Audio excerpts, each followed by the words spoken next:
Hey, what's up guys, aarava here, and welcome back to a brand new video here today, and welcome back to another F1 game experiment in the last one of 2018 here. And today we're going to bring things a bit more down to earth, a bit more back to reality, and kind of do a bit of a throwback to 3 experiments ago when we put a V12 engine in a Williams modern F1 car. That was an okay experiment. We didn't get the result I was actually thinking of, but we actually found out the V12 is actually pretty slow compared to the V6 turbo. But in that video I talked about there are better engines, better classic engines that we can put in the modern F1 cars that might be a little bit better. And so today, as you can see by the title clearly, we're going to ask the question, what happens when we put a V10 engine into a modern F1 car? So we've taken the V10 specifically from the 2004 Ferrari car. So if I actually go over here into the actual menus, we can actually find it wherever it is, 2004. There we go. The 2004 Ferrari, the F2004, absolutely beast of an engine in the back of this thing. Lightweight as hell as well on the chassis side, and also the engine itself was lighter, because remember, the new V6 engines, you have to include all the battery pack and all the recovery system stuff that comes with it. And so the entire power unit as a whole in the modern era is very heavy compared to actually just the naturally aspirated or the turbocharged kind of classic engines we used to have in the generations gone by in Formula 1. You know, even with the kind of heaviest ones with turbos in them, they're probably still not as heavy as the mega heavy ones we have in these modern cars, because you have those batteries and all these other cooler parts I guess you have to have, and also just the way the cars are built then with the rest of the car as well. The entire thing is just heavier. And so what we're going to do is we're going to take the engine of this car in the coding and put it into the Williams F1 2018 car. We're also, for the sake of, you know, compensating for that weight difference there, because that makes a big difference in terms of acceleration, we're also going to reduce the weight of the Williams car down to the same weight as the Ferrari 2004 car. So we're going to see everything else is the same. The aero is going to be the same as a Williams car. So basically, we're going to see if the engine and a bit of a lighter engine and chassis kind of composure will make any difference to the Williams car, and this time can we make a jump up the grid? Because with the V12 we didn't really do that much. With the V10 I think we have a good chance to actually make a difference here, because this engine is bloody powerful. If I throw it back to, remember the classic kind of sprint race we did in Jenson Button's 09 car, the 2004 Ferrari was always top of the timesheets in qualifying there, because it just had such a good engine. It didn't matter how good you were in the corners. So I'm hoping that'll be a similar result here with the Williams car. But first of all, before we get into anything in the race, we're going to first of all just check it out in some time trial to make sure, one, that I haven't broken the game, and also just appreciate the sound and the first kind of glimpses. I've not tested this. I've literally done the modding and now I've gone into the game. So hopefully this doesn't break the game and we can all experience this for the first time. Alright, here we go then. Are we ready for the V10 time? Remember, we've also got the different gearbox. We've got the gearbox from the 04 Ferrari as well. So we've got the 7 gear instead of the 8. And the rev limiter is, you know, set according to how it used to be. So let's hear it then. Hopefully everything's fine.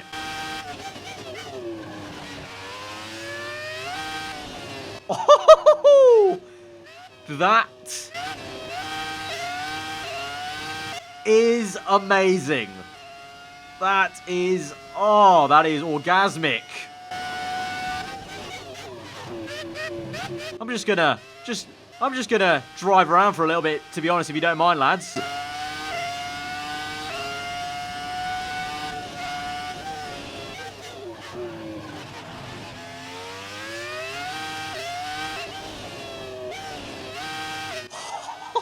The downshift is, oh, it's the good old whine as well.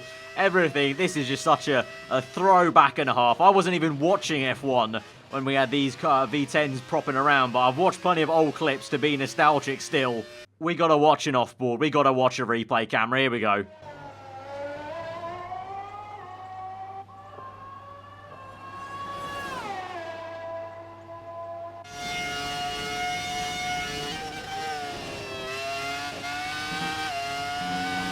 It's too good. It's too good. It's too good. And you can also clearly, I don't know about you guys, I can tell this car is a lot faster in a straight line. The weight reduction with the engine as well, revving this high, the power of the V10, it is making the difference. I think this car genuinely will make a difference, and we will be doing a lot better in this Williams car now versus some AI. So, like we did with the V12, for the sake of keeping it, you know, scientifically controlled, we're going to go back to Italy, do the same exact thing, a random grid order, and hopefully we're probably going to be at the back, and we'll see once again what the results are. Like I said with the V12, the car was so heavy still on the V12 really wasn't actually that powerful compared to the V6 turbo. The amount of acceleration, the lack of the turbo lag, and just the electrical power making a difference. Remember, there's no ERS in this car either. Again, remember, so even though the game and the engineer will act like there is ERS, you can still see there's ERS in the bottom right. Obviously, it's never going to deploy, so there's no ERS on this car. But I have a hunch this will actually be a good match for the modern cars around us. Okay, we're P17, so it's not quite last place, but it's still further towards the back.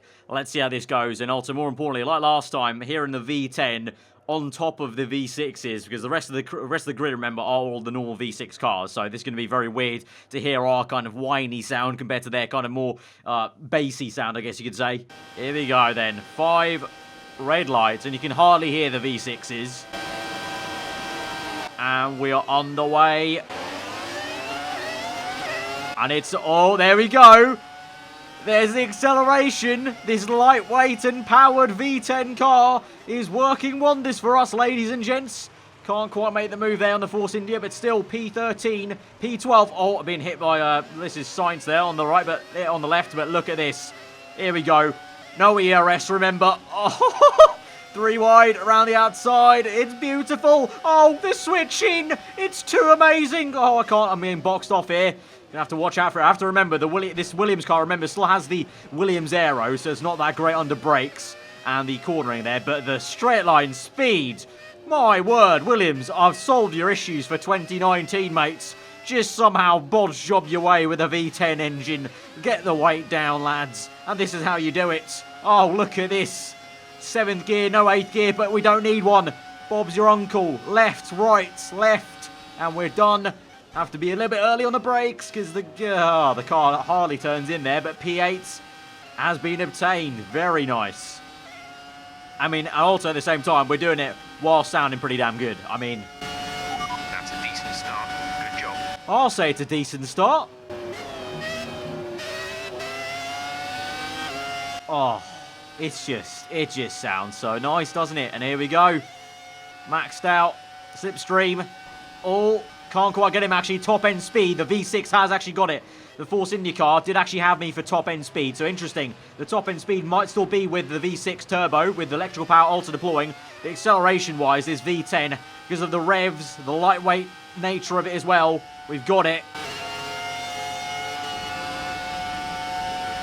On the right. Ooh, a little bit of wobbling there. Oh, that's a little bit late. That's a little bit late. Oh, I've just about made the corner.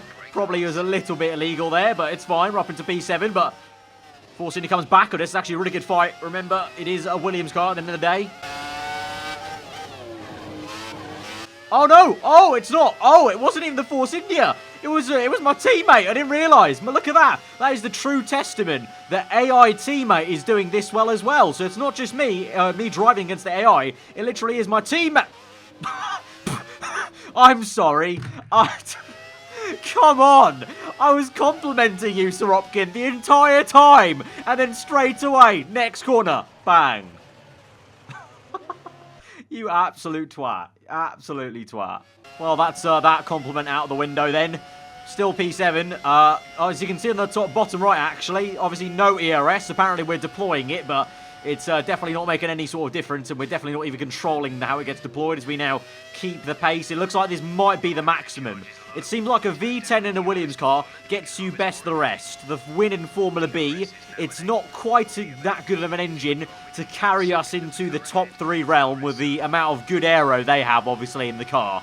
Although saying that, Ricciardo and the Ferrari having a ding-dong battle, I bet. I think that's 3 wide almost. Hang on, let me have a quick look there, because that was nearly 3 wide. No, it's 2 wide, and then you got the Red Bull catching. But we are catching those guys. They're 3-pack. If they fight enough, we could have this. Oh, the fuel's a little bit marginal, apparently. Oh, we're a little bit low on fuel. We're going to go lean mixture then in Sector 2 as these two go side by side. Look at that. We are catching these guys. We're lean mixture at the moment to save the fuel. Obviously, the older engines were way more fuel thirsty than the current V6s. That's one of the, obviously, quite remarkable things about the modern era cars is that they do near enough the same lap times, beating lap times the old era. Obviously, meant in qualifying, actually, not the actual race, because obviously the difference is there's no refueling these days. So, the olden days, the racing was a little bit faster than the actual lap times during the Grand Prix. But in qualifying, obviously, we've gotten pretty good at breaking records lately, and they all do it with low fuel on the 1 lap in Q3. But here we go now, closing up. The fuel's not really being saved that much. It really is a thirsty engine, isn't it, with the higher revs. But here we go now, the acceleration on the Red Bull and Ferrari. Even in lead mixture, this car is flying. But then look at this, top end. We've got DRS, actually. Remember, these cars never had DRS back in the day. This is the first time this V10's seen DRS. Down the inside, can we make a dive? No, doesn't look like it. Don't have the absolute confidence here in the Williams car. And the Ferrari's still there. But here we go, acceleration, got to have it. Chop across, got it. He might have me back on the slipstream, though. It's going to be close. No, it's good, it's good. We're actually gaining a little bit on the Mercedes car with slipstream here. So I think we'll have him on the in this next sector. He's a little bit slow. Come on, I need to line up. Ooh, I need to line up the car so it gets enough power as the Ferrari comes back. If you're wondering, I'm driving this on a controller, by the way, so that's why my steering's a little bit erratic. All right, here we go. Line this up. DRS again. Good old V10 and DRS coming in clutch. Here we go. It's an OP combination. We're gaining very much so. We're going to run out of fuel, though, at this stage. We are definitely going to run out of fuel. I'm kind of worried here. On a 5-lap race, I'm going to run out of fuel. So this is going to be a little bit embarrassing. I think I need to do some short shifting here, some major short shifting, and try and lift and coast. But here we go for the P4 here. This will be on Hamilton. Going to lift and coast into this next corner, though. So that means lifting off. Changing down a little bit early. Going to change up really early, up to 7th gear already. He's going to have me for chips. We are saving a lot of fuel there. Get back in the slipstream. He's got us back, but I need to do this. I need to do this, otherwise we won't get to the end of the race. So I'm going to lift and coast again. Nice and early on the lift. The Ferrari catches up, but look at this. The top 3 are now scrapping away as well. We're saving the fuel, but now we're a little bit low on power now because I'm short shifting. I need to... I really want to catch up. You know what? Screw it. I think we're just going to try and catch them up and just worry about the fuel later because we're so close to P1 there. Look at that. These guys are fighting like mad. Look at this, side by side for the race lead. That's Bottas and Vettel, I think that is. We've got DRS. We've got some fuel to burn. Up into 7th gear. Here we go. 3 wide. Oh, look at this. 6 cars so close to one another. We're down the inside of Vettel. Up into P2. Come on, can we do it? For the glory, we've got the fuel. We've got the fuel. Let's go standard mixture. We've got the fuel to burn. Now we don't. Lean mixture. This might have to be a lift and coast. Into the last corner, though. Can we actually win in a Williams V10 car? Lift and coast. Big dive bomb there. Cut across him. And we've done it. We've got enough fuel. The lightweight chassis come through. And Lance Stroll is going to win the Italian Grand Prix. We've won the Italian Grand Prix in a V10-powered Williams modern F1 car.